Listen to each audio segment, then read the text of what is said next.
Aujourd'hui, la principale actualité vient de la direction de Zaporijia. Ici, la Russie intensifie son offensive avec une série d'assauts mécanisés visant à progresser vers le nord en direction d'Orikhiv. Les forces russes ont tenté une nouvelle tactique pour percer les lignes ukrainiennes, mais les défenseurs étaient déjà en état d'alerte maximale et prêts à réagir. Les objectifs russes ici sont doubles. Premièrement, ils veulent fixer les défenseurs et détourner leur attention, tandis qu'un autre groupe russe attaque depuis l'est, essayant de contourner les lignes de défense de Zaporijia vers la région de Dnipropetrovsk. Deuxièmement, leur objectif stratégique est de mettre la ville de Zaporijia à portée de l'artillerie à tubes, ce qui leur permettrait de perturber la logistique ukrainienne et de mettre en danger la population civile, créant ainsi des problèmes supplémentaires pour les Ukrainiens. Pour ouvrir la voie vers la capitale régionale, la Russie doit prendre le contrôle d'Orikhiv, ce qui constitue son objectif opérationnel. Il y a beaucoup plus de structures défensives à l'ouest et au sud d'Orikhiv, donc si les Russes s'emparent de Malatokmachka, cela leur permettrait de contourner une partie des défenses, car il y a moins de fortifications de ce côté. Le commandement russe a récemment ordonné une attaque frontale sur Malatokmachka avec des troupes d'élite VDV qui ont été anéanties par les unités de drones ukrainiennes. Après avoir échoué de ce côté, les Russes ont décidé d'exploiter d'autres axes depuis le sud-ouest. Cela leur permettra d'envoyer des forces sur au moins 2 vecteurs, ce qui divisera l'attention des Ukrainiens et donnera de meilleures chances aux Russes. De vastes champs ouverts permettent aux assaillants de manœuvrer hors route, mais cela comporte d'autres risques, car la zone est fortement minée par les 2 camps, obligeant les Russes à utiliser des véhicules équipés de charrues à mines. Si l'on regarde la carte topographique, l'avantage de la Russie dans ce secteur est qu'elle contrôle des hauteurs clés au sud de Malatokmachka. La position en contrebas du village donne aux assaillants russes un avantage tactique en améliorant leur champ de vision et leur contrôle du feu, en offrant des points d'observation et en permettant de contrôler les axes d'approche probables.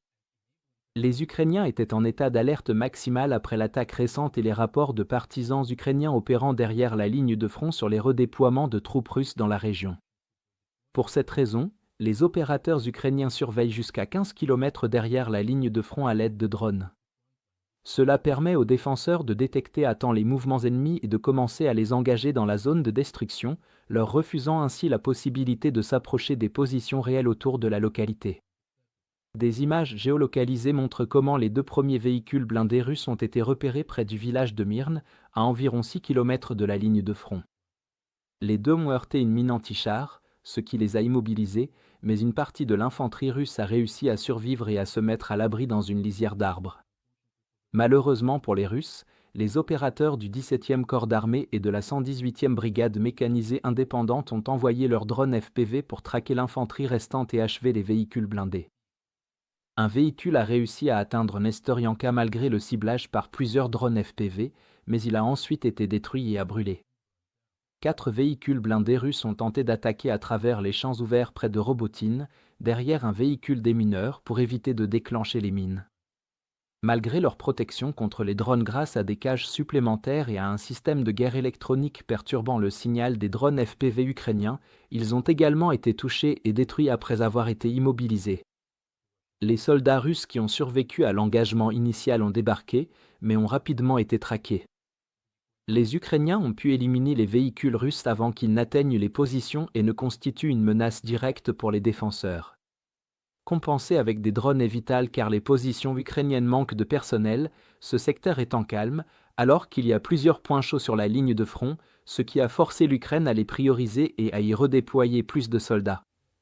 Globalement, la Russie a ajusté son approche et a attaqué simultanément depuis 2 directions différentes, pensant que cela suffirait à surcharger et à percer les défenses ukrainiennes bien préparées. Les Russes continueront de pousser dans cette direction, car ils y voient une opportunité de détourner l'attention ukrainienne d'autres parties de la ligne de front, où ils rencontrent des difficultés. Même si les Russes continuent d'accumuler des pertes et manquent de véhicules blindés ou si la saison des pluies rend leur utilisation impossible, ils passeront à des tactiques d'infiltration avec de petits groupes d'infanterie, comme dans d'autres directions. Si vous souhaitez explorer d'autres développements clés d'aujourd'hui, que nous n'avons pas pu couvrir dans cette vidéo, assurez-vous de visiter notre carte interactive d'actualité.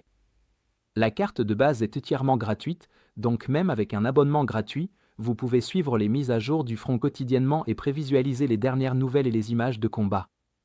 Plus important encore, la carte vous permet de voir exactement où se déroulent les événements les plus significatifs, vous donnant un aperçu complet de la situation mondiale en seulement 5 minutes par jour. Le lien vers notre carte interactive se trouve dans la description ci-dessous. Merci d'avoir regardé cette mise à jour, et un merci spécial à tous ceux qui suivent déjà notre carte interactive.